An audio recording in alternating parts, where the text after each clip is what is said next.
casualty. New York State Comptroller Thomas DiNapoli has released an audit of the Utica Harbor Point Development Corporation.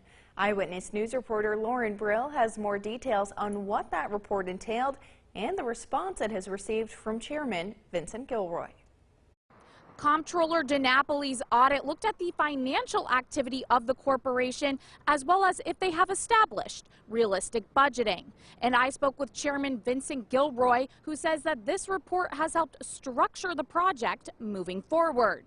So when we first started, we had no money. It was just a group of volunteers who were doing the planning. And then everything after that was a grant. So our consultants, we would talk about, okay, we need to spend this money. Do we have the money in the grant? And we can take it from here. So there was oversight going on, but it wasn't transparent enough.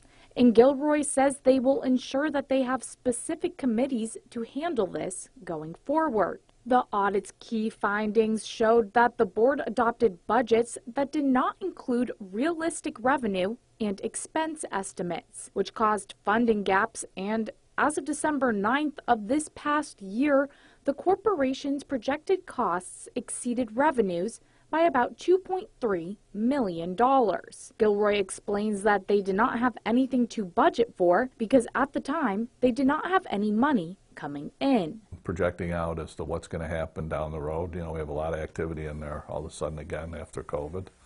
And so we're budgeting accordingly because we're going to have some excess monies once we're done selling the land.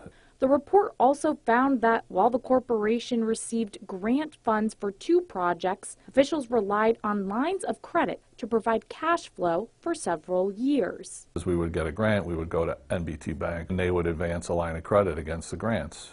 We would get reimbursed by the state, we would pay the bank down. And that was going great until COVID hit and everything stopped, including getting the money back from the grants from the state slowed down. We borrowed the money, we advanced it, we kept the contracts going, and then the state reimbursed us. Actually, we're waiting for a reimbursement right now. And Gilroy says that the project is still on track to be substantially finished in 2024. Reporting in Utica, Lauren Brill, Eyewitness News. Last week, Utica police and